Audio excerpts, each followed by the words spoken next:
most of your life is not determined by your external reality. It's determined by your internal reality.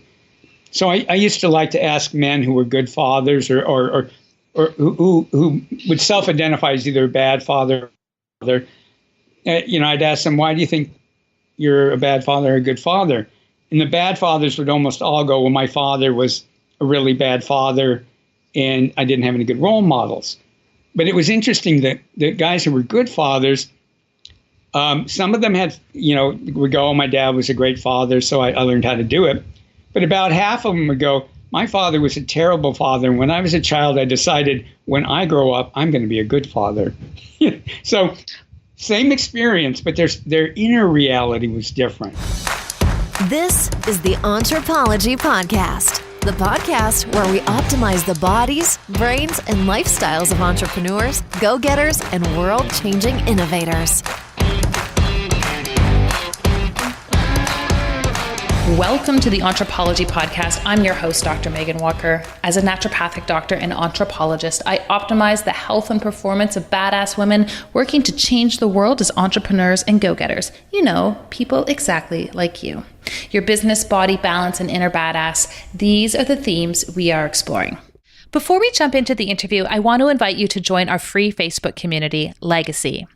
If you want to be something amazing, you need to surround yourself with amazing people. The Legacy community is made up of badass women living, not leaving, but living our legacy every single day. We are leaders, parents, entrepreneurs, and innovators collectively committed to leaving the world better than we found it. My mission is to support the health and optimization of these badass superheroes, literally to places we never thought imaginable.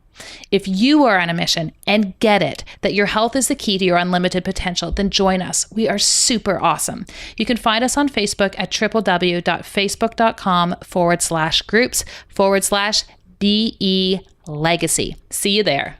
So speaking of inner badass, I want to talk about something that actually gets in the way of that.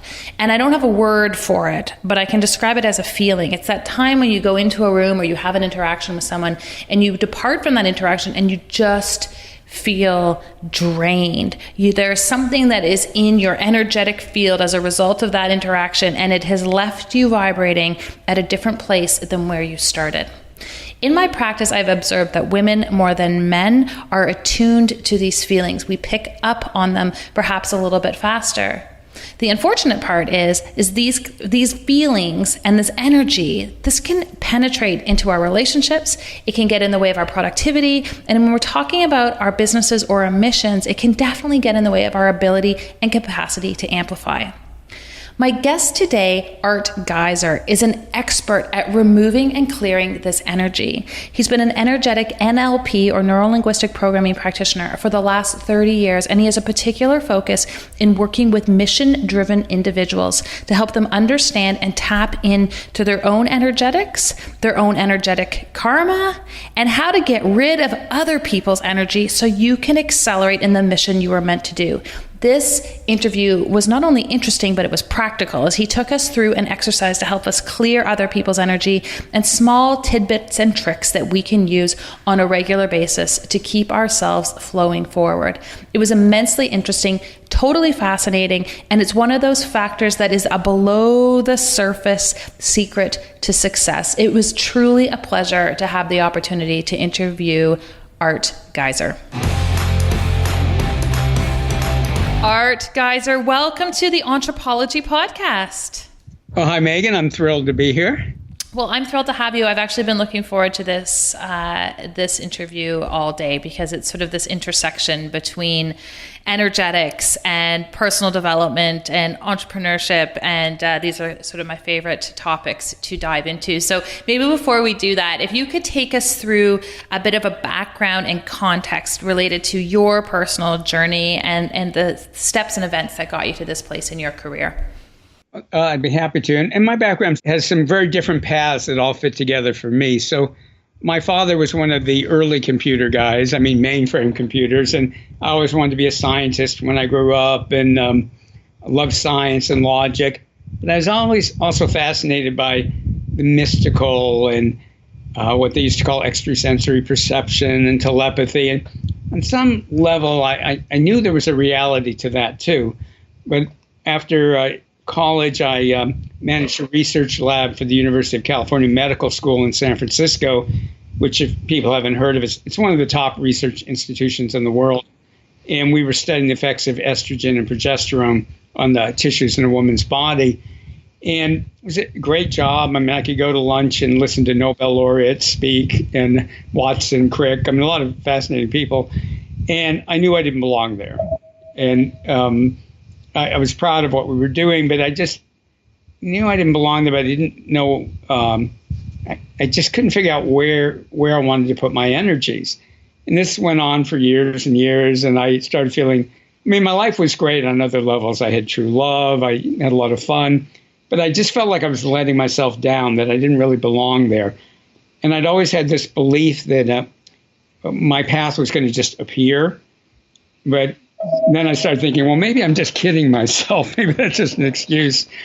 So I started doing things to try to get out of my stuckness, which, by the way, I was a very adventurous person. So my friends, my family, nobody could figure out why I was so stuck, but which I understand now. But I was at a talk, and I went out in this hallway, and there was a bulletin board, and they had different posters up, and one said Neuro-Linguistic programming.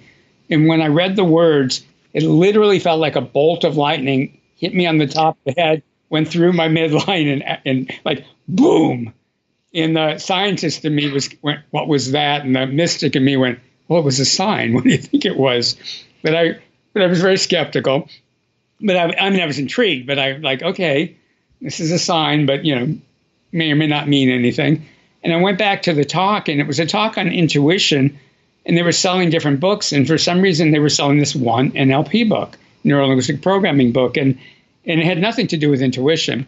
But I thought, now that's interesting. So I bought it, started reading it, and I'd always been fascinated by psychology, but it always seemed too dogmatic and rigid. Men want to kill their father and sleep with their mother, and women want penises and all that. It was like fascinating ideas, but it just didn't feel like true to me. And when I started reading about NLP, it felt really true. And some things were, I would go like, oh yeah, I've thought that, or other things like, never thought that, but it makes so much sense. But they were making really extravagant claims. So we can cure a phobia in one session and change beliefs really rapidly. And so the scientist in me was going, but that sounds suspicious. But I was really intrigued, and I heard about him. People wouldn't know his name now because he retired back in the 80s. But Michael LeBeau was a really major developer in NLP. And I heard he was giving a course near San Francisco where I lived. And it was a super advanced course. I had no business being there. It was really expensive. It was 10 days and 5 days. I was going to have to take vacation time, which, if any of your listeners are in other countries, we Americans don't get a lot of vacation time. So, but I just felt like I've got to find out if this is good. And even if I'm not qualified for this class, and even if it's expensive and hard to get to and everything, I thought, at least I'll find out, is this real? And 5 minutes into it, I went, oh, I am in the right place. And then what happened is when I came back the next month for the second 5 days, and I was like having fun, but I was overwhelmed and confused because I didn't know anything you were supposed to know. And there were about 60 people. A lot of them were therapists, master practitioners of NLP, trainers. And when I came back, 5 or 6 people came up to me and said, when we were practicing that process last time? I went, yes. And they go, it changed my life. And I'd go, really? Like that. And so I decided, well, I love this, and apparently I'm at least pretty good at it. So I devoted myself to studying it. And luckily for me, this was in Marin County, north of San Francisco. There were a few people who were into healing work and energy work and psychic work. And one of them said, oh, you ought to come over to our house on Wednesday night because Lynn and Stacy Martin are in town, and they're these amazing psychics. And I thought, well, it sounds like fun. And I got there late, and we were all sitting in a big circle, and Lynn had his eyes closed. So he hadn't heard or seen me. He had no information about me. And everybody got to ask him a question. And when he would give an answer, I would look at and sometimes the answer didn't seem like a big deal to me, but the person, like their jaw would draw up and open, and it was clear whatever he said to them was really targeted. But if they asked like for guidance on a decision, he'd always go, "You have free will, not for me to tell you what to do." So sometimes I'm a little stubborn. So when it got to me, I went, "I'm learning NLP and I really love it and I'm good at it, but I don't know what to do with it. Should I teach it? Should I have a one-on-one practice? Should I take it into corporations?" Which, by the way, I ended up doing all those things. Use it in healing work. But I thought I had to figure out one, And he goes, as usual, "Well, you have free will. It's not for me to tell you." And I'm thinking, damn. And then he goes, "But there's something else." And he proceeds to tell me my biggest fear that I had never mentioned to anybody. And it may not have sounded like that big a deal to anybody else, but my jaw was on my knees. And then he goes, "You don't have to worry about that," and goes on to the next person. So I felt like this weight come off my body. And he was teaching a workshop the next weekend. So I cleared the decks, canceled everything that was going on. And by the end of those 2 days, we were doing miraculous things. The only, and I haven't seen him since, but I love him. I'm grateful to him. He didn't teach us how to do it safely, was the one problem. But that's what really got me started. I love that. And now, how long have you been working with NLP in your own career? Over 33 years now. Amazing. So your experience is deep and broad, and you have seen it all. So for those of people who are listening and they're like, okay, I'm totally intrigued. What is NLP? And how was this whole system of thinking formalized or discovered or systematized into what it is now? Well, NLP, the name is Neuro-Linguistic Programming. And it's really the study of the nature of subjective experience, And what that means is, in NLP, we would go, most of your life is not determined by your external reality, it's determined by your internal reality. So I used to like to ask men who were good fathers or who would self-identify as either a bad father or mother. I'd ask them, "Why do you think you're a bad father or a good father?" And the bad fathers would almost all go, "Well, my father was a really bad father and I didn't have any good role models." But it was interesting that the guys who were good fathers, some of them had, would go, "Oh, my dad was a great father, so I learned how to do it." But about half of them would go, "My father was a terrible father. And when I was a child, I decided when I grow up, I'm going to be a good father." So same experience, but their inner reality was different. And that's not about blaming anybody, but NLP is about how do you change your inner reality so you're successful, whether it's in health, love, entrepreneurship, being an artist, being a mathematician. It's what's going on inside of the mind.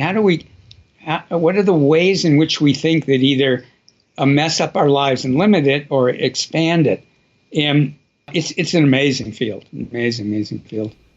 And you have overlaid your own energetic practice and your own energetic experience on top of that when you work with clients. So what does that look like for someone who would be working with you?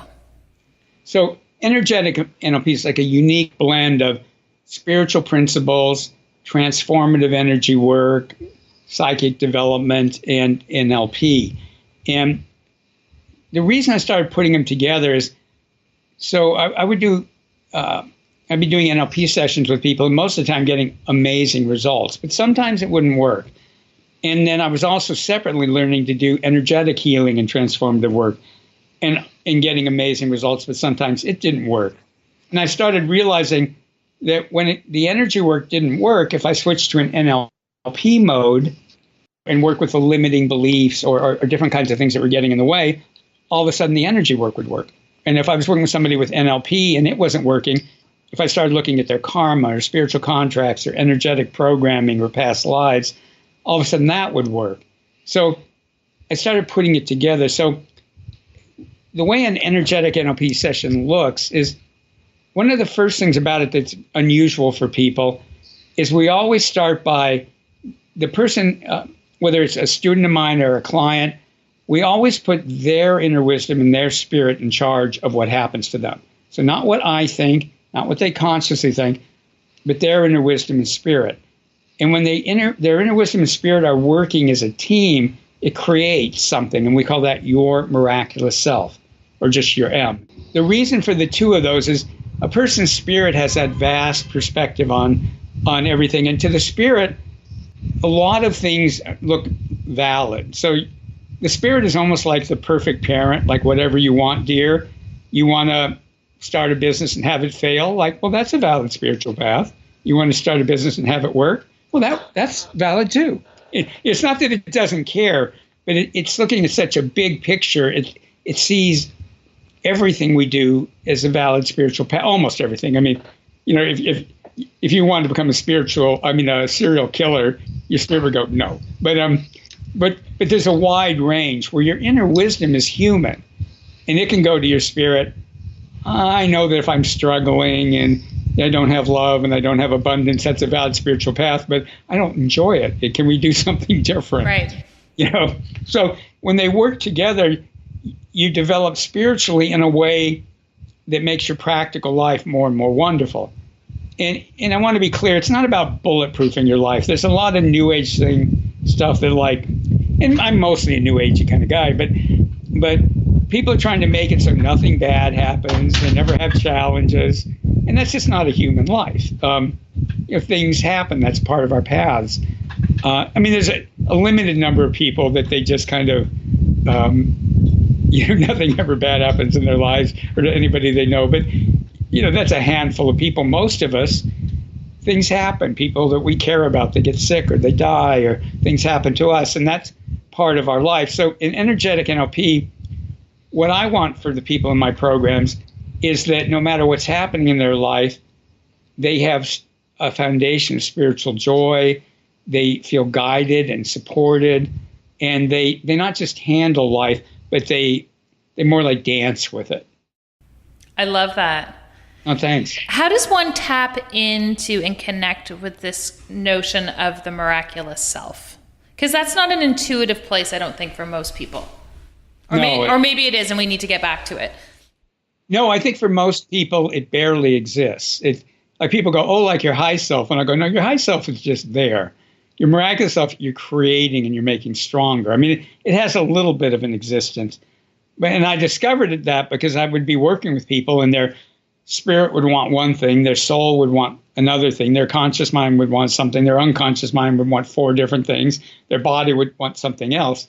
And we realized we had to create whole being permission with the spirit, the soul, the conscious mind, the unconscious mind, the body were in alignment. Because even with people that have done a lot of spiritual or personal work, very often they're not in alignment. So that it's something you need to create and continuously work with. And the good news, it's not hard. It's just knowing how to do it. Some basic things, how to get more in touch with all that. We're always doing clearing or cleaning. We're doing healing, and we're doing opening and enhancing and connecting. If you look at your hands right now, and imagine what your hands would look like if you'd never washed them ever in your life. They'd be covered with gunk. And it wouldn't be just that they'd be covered with gunk, but you would think the gunk was you because it was always there. And, it might change a little bit, but you go, that's me. And if you fell in a lake or a stream and they got washed off, you'd touch your hands and go, what is this stuff? Oh, this is different, but this feels like me. This feels right. And I can move better and I feel better. It's like, our energy feels like every part of us collect energies. They get dirty constantly. And if we don't clean them, they get clogged up with other people and other groups' energies. Energy carries information and emotion. And sometimes that sounds odd to people, but the only way we can transfer as human beings information is through energy. So right now, people can listen to you and I. It's all being done energetically. Even if we were in the same room, somebody's moving their mouth. The energy's moving through the molecules in the air. It hits their eardrum. It gets turned into neurochemical signals. All information transfer is energetic. So if you're absorbing energy from another person, it's not just energy. And it's not whether it's good or bad. It's them. It's got their beliefs, their limitations, their desires, their emotions. And because we experience it as being inside of ourselves, we think it's part of us. So so to give an example, let's say when we're in the womb, our parents are already programming us. Even if like you never knew your father or mother, people are programmed to program their children. It's a very deeply embedded. And that's a good thing, because you have to understand that the society you're born into, or you won't survive, or you certainly won't flourish. So parents don't realize it, but they're broadcasting programming even into the fetus, let alone after you're born. And that programming isn't just coming from them. It's coming from their parents and their parents' parents and their parents' parents. So there's all this ancestral programming coming in along with your parents' individual stuff. And to make it even more complex, and not more complex, but more challenging, is even when we're in the womb, we're trying to heal our parents because we love them, and because there's an awareness that if the giants are in bad shape, we're in big trouble. So let's say one of your parents is really, really anxious. Often the fetus will start absorbing some of the anxiety to take it, to give relief to the parent. Does that make sense? Mm-hmm. Totally. Yeah. So then the person can be 20-year-old, 30-year-old, 50-year-old, and they're going, I'm anxious. I've always been anxious. I guess this is part of my body. Maybe it's biochemical or DNA or something, but I'm always anxious. And I go into therapy and I learn to take a deep breath and I can slow down, but I'm always anxious, and they can do things like therapy and nutrition and mindfulness, and all of that really helps and is great, but they can't heal it because it's not their stuff. But they can learn to release the energy. And when they release the energy, the thoughts, the programming and emotion, then they can start getting in touch with their own emotions, their own thoughts, their own heart's desires. And that's when the NLP really gets to take over. Yeah, the energetic NLP, I'd say. But you use energetic NLP to get there. Right. And I can, if you want, during this interview, I can teach people a really simple process to start clearing their energy. I would love that. I have one question first. Yeah. Which is just around the vulnerability of one individual versus another to take on people's energy. Because I feel like I attract highly sensitive people into my practice. And you probably have opinions on that too, but these people are uniquely sensitive to picking up other people's energy. What's the deal with that? It's a skill, but like a lot of skills, if you don't learn how to work with it, it becomes a problem. So to give a different kind of example, let's say somebody had fantastic hearing. Well, if you're in a noisy world, which most of us are, if you don't learn how to turn off some of what you're hearing, you'll go crazy. So a lot of people are naturally everybody has natural energetic abilities, but some people have been programmed in such a way that it's shut all the way down or partially down, or they have different levels of control over it. Not consciously, but they have control mechanisms. Some people are just wide open. The first energy psychic workshop I went to with this Lynn Martin, he opened up our abilities, and I love Lynn to death, but he didn't teach us how to do it safely. So I started absorbing everybody's energies.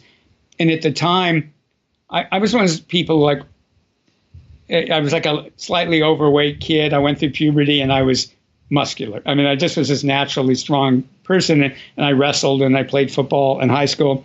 So I looked like a picture of health. I was the person at gym, everybody come up to and go, how do you do this exercise? And I go, I don't know. I come here, fart around. Everybody hated me. But when I started opening up energetically, I was getting clogged up with other people's energy. And I go to the doctor and I go, my stomach hurts and I'm tired all the time. And I look like the picture of health. And nobody ever called me a hypochondriac, but they'd test me and stuff. And they go, well, there's nothing wrong with you. And I'd go, that's great, but why do I feel this way? And my sinuses were constantly clogged. And it wasn't until I met one of my future teachers, John Norman, and somebody introduced me to him, and he looked at me and he goes, you're very telepathic. He goes, you pick up a lot of people's energies in the telepathic channels. They run along the sinuses. And he goes, you think it's sinus problems. And I went, oh my God. It's like, oh, so interesting. It's got worse around people, and I think if they were emotional, and I thought, am I like allergic to people or what? Really, I didn't know how to understand it. And so in energetic NLP, we always teach people to clear their energy. Everybody's the sovereign of their energy field. So you're the queen of your energy field. If somebody else's energy is stuck in your energy field, it's like there's like Velcro that it's hooking onto. And it can be karma, it can be spiritual contracts, it can be beliefs, it can be programming. So like for a lot of women, they have all this programming, they have to help others. So often people's energy can stick in there because there's a deep belief, oh, I must help them. And that's one example. Or it's my job to heal everybody, or I'm not worthy, or on and on. Or I used to have like, I can take it, so I'll take on their pain, Oh, that's a good one, actually. Yeah, and some women have that too, like, I can handle it, I'll take it from them. And which was an old way of doing healing. And a lot of us have it from past lives. But in energetically, you not only clear other people's energy, but you then clear and heal what was it hooked into. And then that has all kinds of wonderful benefits in your life. And the third part is that opening and connecting to your miraculous self, your inner wisdom and spirit, to the spiritual forces around us that are willing to help us. I did just want to mention, I will go through the technique when you're ready.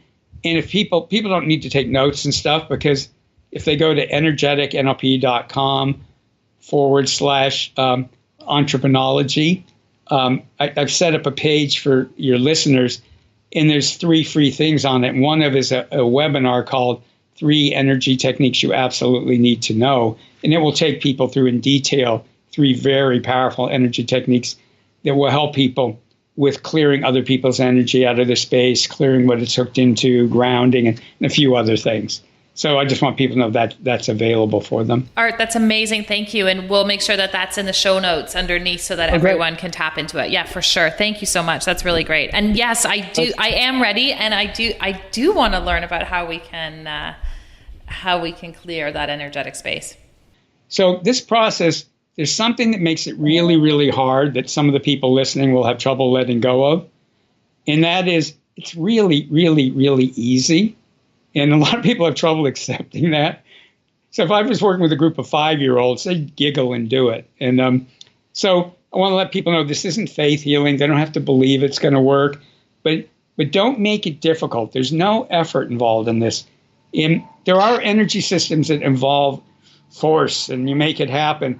Energetic NLP is the opposite. The lighter, the more playful you are, the more your natural abilities will just blossom and come out. The other thing is in NLP and energetic NLP, we make use of the fact that the unconscious mind and the spirit really, really, really respond to metaphors and symbols.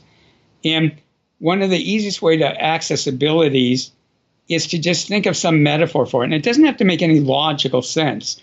But then the unconscious mind goes, oh, you want me to do that? And it does it. And it does it in its own way. So I'm going to invite people to use the symbol, the metaphor of a magnet. So almost everybody, at least in the Western world, has played with a magnet when they're kids. And I love when people go, I don't believe in invisible energies. I'll go, what's your opinion on gravity? Have you heard of it? Yeah, ever gotten a sunburn? The light you see isn't what's giving you the sunburn. It's the invisible light. It's like, science knows we're made up of energies, and we have energy fields. So we all know on a deep level, it's wired in, a magnet has energy.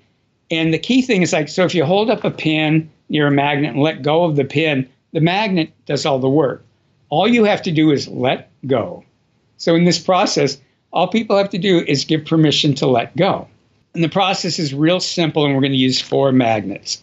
So I invite people, and again, this isn't faith healing. They don't have to believe it works. Oh, I do have to say one thing.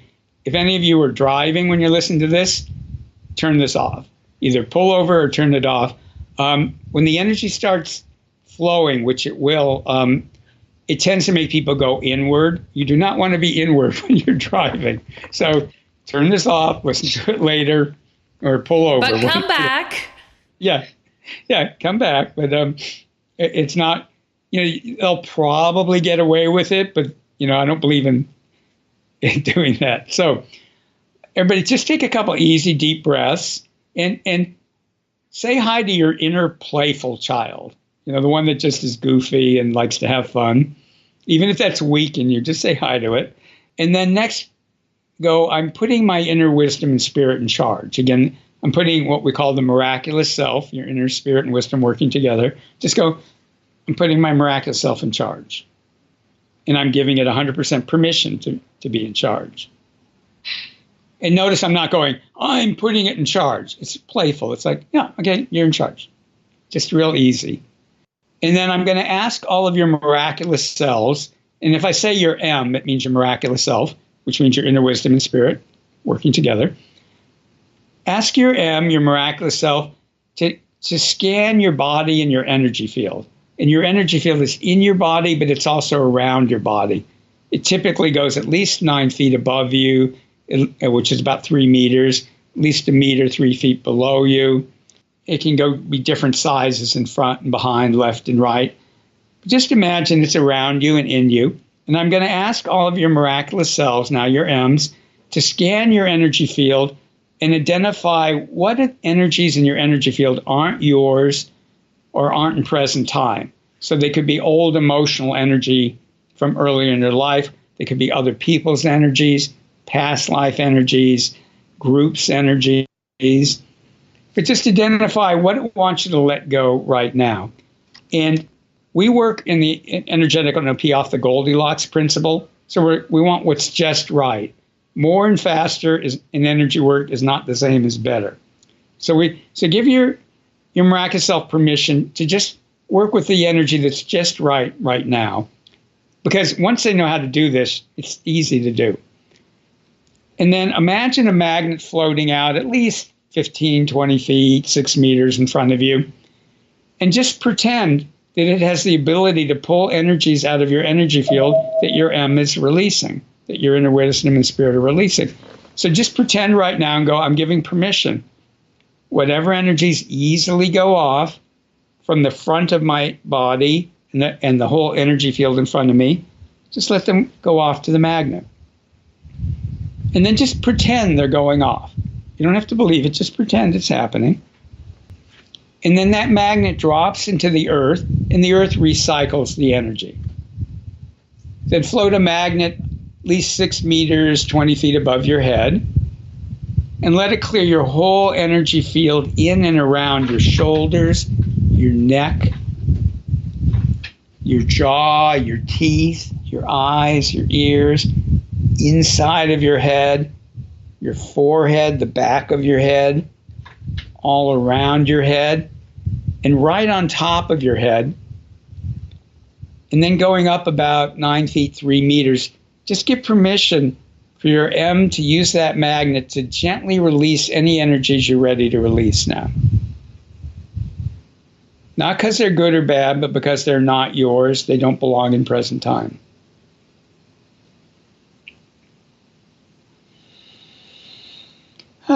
Easy, deep breath.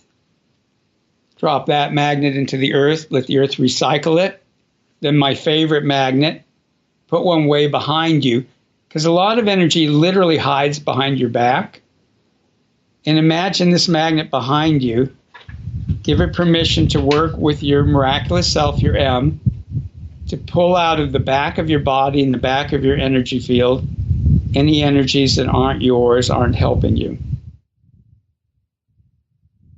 This includes the back of your head, neck, between your shoulder blades, behind your heart, behind your solar plexus and internal organs, behind your sexual organs, the base of your spine, your rear and thighs and knees, the back of your calves, the back of your feet. Drop that magnet into the center of the earth. Let the earth recycle the energy. And then the fourth and last magnet is in the earth. And it's going to clear from the base of your spine and all around your body and energy field, base of your spine, through your thighs, through your hip sockets, your knees, your calves, your ankles, your feet, your toes, the soles of your feet. And even going down at least 1 meter, 3 feet below your feet, because there's actually chakras below your feet, in your energy field, but outside your body. And again, just whatever comes off easily, no tug of war.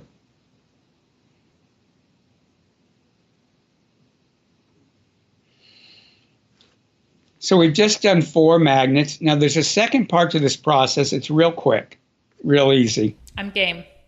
Great. It isn't just that other people's energy is stuck in our energy field. We're doing it too. We leave our energy in other people's energy field. We leave it in the past. We stick it out in the future. We leave it at work. We leave it in our cars, buses, trains, planes. We leave it on the highways. We leave it all over the place. We leave it in people's energy fields trying to help them. We leave it in people's energy fields because we're upset with them. So it's important to retrieve your own energy. Now, if anybody listening has very young children, it's appropriate to have a lot of your energy in their space if they're very young. But just put your M in charge of that. Go, okay, inner wisdom and spirit, you decide what energies to pull back. And if you've left energy in other people's energy fields because you're trying to help them, your M can pull your energy back, but then bring in earth and universal energy to help them, which will even be better. So if I'm trying to help somebody, most of the time I can pull my energy back and just bring in earth and universal energies to help them. On rare occasions, it's appropriate to leave your energy in somebody else's energy field to help them. But again, just put your M, your miraculous self, in charge of that. So float this gold ball high above your head and let your M use it to retrieve your energy from wherever you've scattered it. That can include pets, plants, where you live. And as the energy goes in that gold ball, your M cleans it up, makes it sparkling. Now, some of that energy may have come from your energy field, but it was never truly yours. It may have been from a past life or come in the womb or later. Any energy that isn't truly authentically yours, that your M doesn't want, it just sends it off into the earth to be recycled. Your authentic energy now comes down into your body, filling your body in energy field. And in the words of Aristotle, nature abhors a vacuum. Nature abhors a vacuum, which means if you leave a space, something will fill it. So there may be space now in your energy field. Let gold energy come in and fill your entire body and energy field, filling any spaces. Gold energy is a very spiritual and yet very neutral energy. And you can use it almost like food. There's a reason kings and queens put gold crowns on their head. I used to, when I was younger, think, what's the big deal about gold? Well, gold, the color and the material can bring in those spiritual energies very naturally. It's not the only way to do it, but it naturally does it. Can we use gold that way in our own lives? Like, does it have that effect? Oh yeah, you can bring in gold energy. You can ask your M to bring in whatever energies are good for that particular thing you're doing, but you can always bring in gold energy. Can I justify a small shopping spree? Will that help to accelerate that? In what way? I mean, does wearing gold, literally, working with stones, like having gold on you, does it actually have?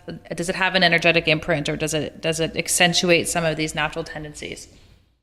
It does. It may not be the particular energy you most need to attract, but you don't. It's gold energy is all around us. You can just call on it. In fact, I did some work.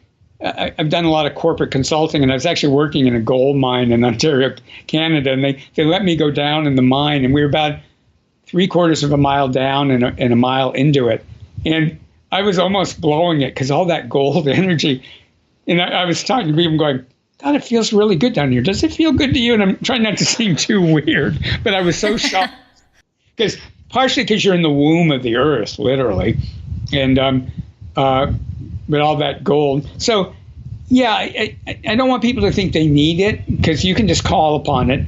And And gold or other crystals and stuff or minerals can be very helpful. Okay, fair enough. I won't use you yet to leverage the that shopping spree for me. Art, talk to me a little bit about how NLP can be used to invigorate one's business. That's something I work with a lot of heart-centered entrepreneurs, and Energetic NLP has a lot of things that can really help people invigorate their business. There's a couple of aspects to it. I talked earlier about whole being permission, and there's whole being permission, intention, and collaboration. So often people's spirit wants something different than their soul want, and then the conscious mind is maybe conflicted, and the unconscious mind can want 12 different things, and the body wants something different.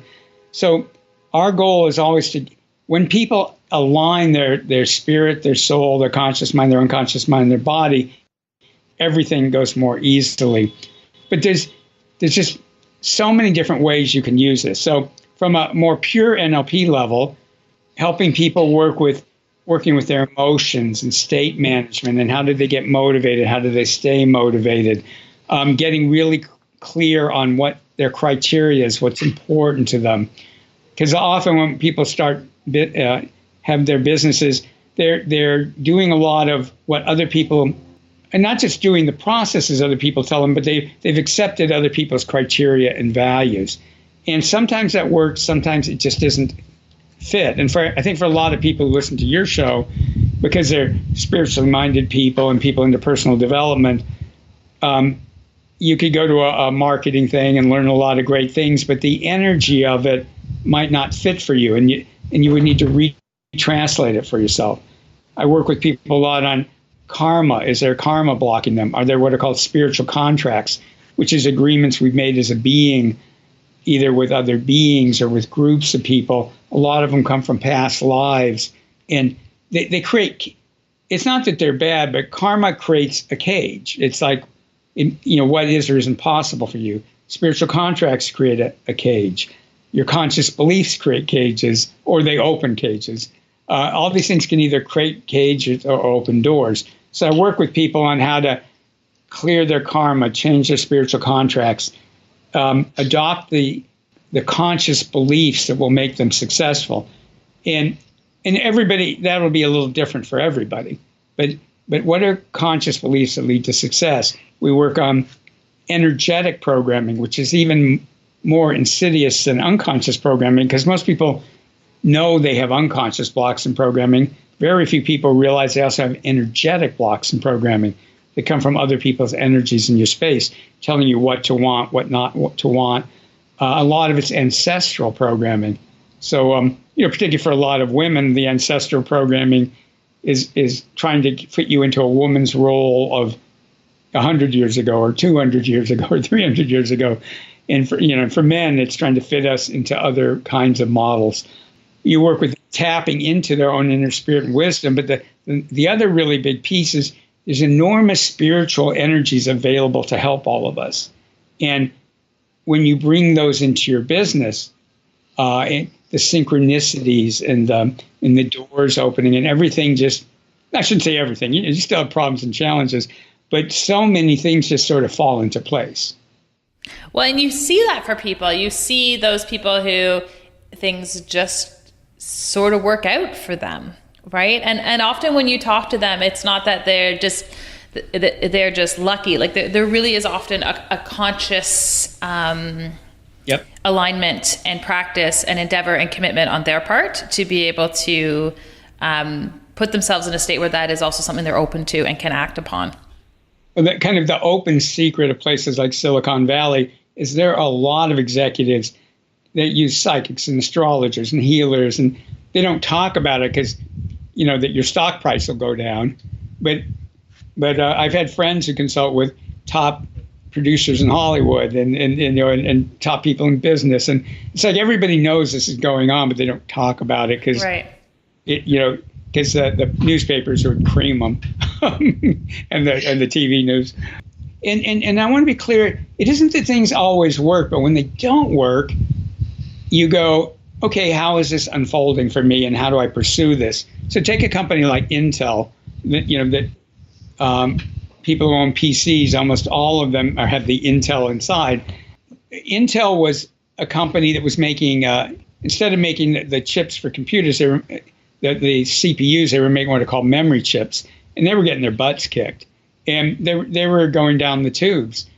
But because of that, the people that were running the company knew they had to change things. And some mid-level engineers said, why don't we start making these new CPU chips? And the rest is history. And every Mac has them too. It's like, they dominated the industry for years, but it was only because they began to fail. Stephen Jobs had so many failed businesses.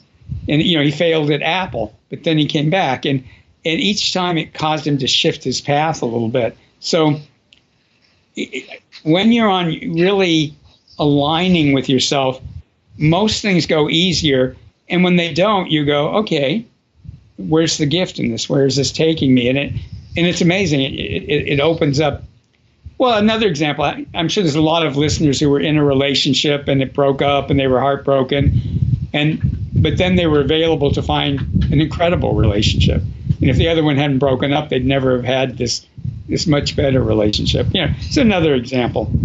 There's an amazing book I'm reading right now that I had been on my list for a while, and finally I felt like it was the right time. But it's so interesting you're talking about this because the book is called "The Obstacle Is the Way." And it's written by Ryan Holiday. He's one of my favorite authors. And he uses a lot of reference points to historical figures and was talking a lot about like John Rockefeller and Ulysses Grant and like how it was truly the obstacles in them and their capacity to have a different psychology related to obstacles that actually enabled them to be successful. Rockefeller making his fortune during the Great Depression because he chose to have an objective and not an emotional engagement in terms of the stock market and how we as a society get caught up in these really superficial fear-based things. And he was able to step back. And it's actually a really fascinating and compelling read around how obstacles are in fact the greatest gift and acceleration of one's development in life or business. So it's just so interesting that that's what you're talking about here, and that's a message, that I'm picking up on the other side. So I hope it doesn't mean there's obstacles coming my way. I'm going to get that book because there's a saying from Lao Tzu, who started Taoism, what's in the way is the way. Yes. What's in the way is the way. And that's one of our principles in Energetic NLP is, and in fact, it's interesting, in Hinduism, a lot of people have heard of Ganesh. They show him like as an elephant-headed god, and people pray to him to remove obstacles in their life. Well, I was reading about him, and it turns out he's also the one who puts the obstacles there because there's a purpose to them. Right. That's where you get growth. On October 26th and 27th, we're doing something really special in Toronto. For those of you who have been hanging out on the Anthropology podcast for a period of time, you know that we are driven by the mission that when people are well, they can change the world. On October 26th and 27th, I'm going to be hosting an event in Toronto called Impact Lives. This event has been designed for clinician entrepreneurs and wellness entrepreneurs in general who want to learn how to amplify their business. We are bringing in keynote speakers from across North America and implementation session leaders to help you not only become more inspired with respect to your business, but to learn new skills that you can start to implement right away. Whether you want to launch your own podcast, write your first book proposal, or create a system for patient acquisition or new clients that takes your business to the whole new level, we have got your back. Impact Lives is a 2-day event taking place at the Globe and Mail Centre in downtown Toronto in a stunning venue that overlooks the city. It's going to bring together 150 passionate entrepreneurs looking to take the lives of their families, themselves, and the people that they work with to a whole new level. For those of you who have been loyal listeners, I would love to have you there. There is a coupon code that I am releasing just for listeners of the Anthropology podcast. That is Anthropology20. And if you go to impactlivesevent.com, you can use that coupon code to receive 20% off the ticket price for the event happening in October. I cannot wait to see action takers, go-getters, and anthropologists like yourselves there when we gather together for Impact Lives. All right, I feel like this is a fantastic place to transition to the second part of our interview. And this is a section that I call our KPIs, or key performance indicators. So just like we would have these in our business, I believe that we have them in how we live our lives as well. So I've got 6 rapid fire questions for you, which just give our listeners a little bit more insight in terms of who you are and how you put these principles into practice. Great. Okay, first one. Do you have a consistent evening routine? And if so, can you share? Yes, and I taught people part of it today. So before I go to bed, and I do the same thing in the morning, I use my magnets. Then I do, and these things are all explained on that webinar. I do my magnets. I clear what other people's energies were hooked into and other blocks that I have. I bring in energy at night, energy that's good for rest and sleeping, and I retrieve my energies. And in the morning, I do the same kind of thing. I do the magnets, I clear any blocks, and I bring in energies that will help me for the day, and I bring in more of my energy. So those are my routines. Love it. Fiction or nonfiction? What are you reading right now? Both. I'm the kind of person who has 80 windows open on their computer. Fiction. The author's name is Ken Liu. I guess it's pronounced Liu. And The Paper Menagerie and Other Stories. It's kind of science fiction fantasy, but he's a really, really, really good writer. I mean, a lot of those kind of novels are entertaining, but he's really good. And again, I'm reading a couple of nonfiction books, but one that's very interesting. It's called Pre-Suasion, like PRE-suasion. Yes, that's a great one. Yeah, about Cialdini. Mm-hmm. And fascinating book about how we make decisions. And it's really valuable for learning how to influence people, but also how to notice how we're influenced. And factors that people would never think had anything to do with their making decisions. You realize how irrational decision making is, but there's a pattern to it, and so fascinating book.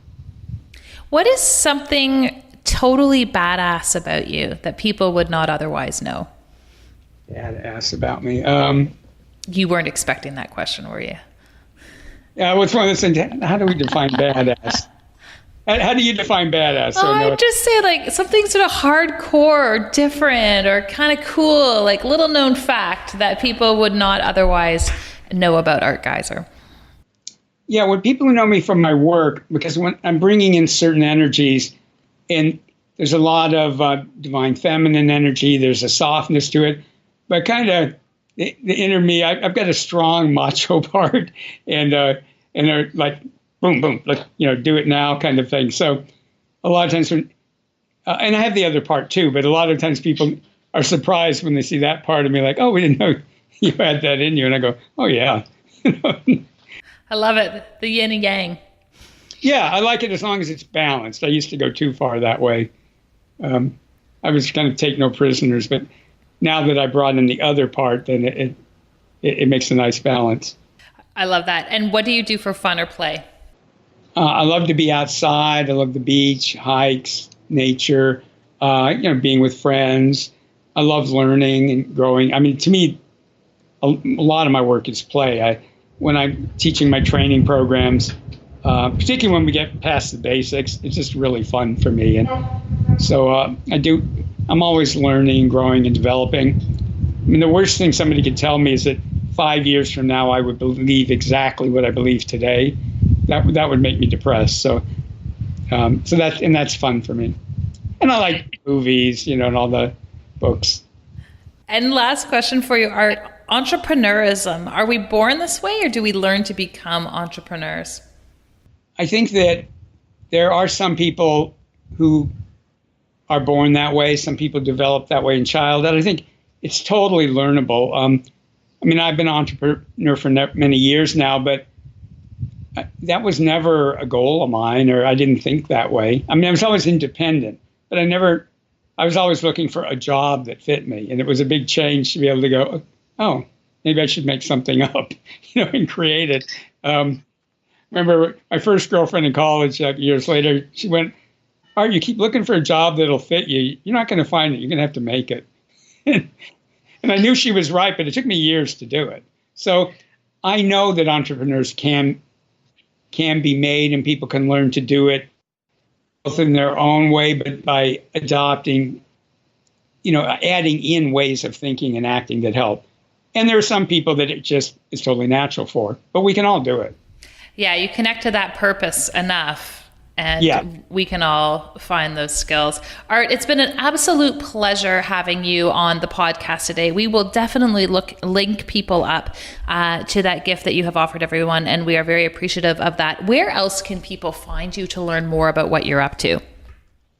Yes, if they go to energeticnlp.com, or to make it easier, if they just put in the initials ENLP and the number 7.com, we'll take them to my website. And I do a lot of free webinars and, and then a lot of training programs. But I'm also on YouTube and Facebook.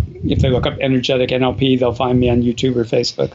Art, you're everywhere.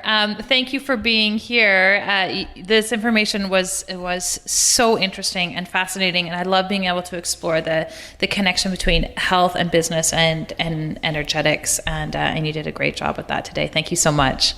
Well, I'm honored to be on your show, and you create such a nice energy. I felt held the entire time, which is really great. Amazing. Well, it was such a pleasure. Art, take care. Thank you so much. Thanks, and thanks to everybody.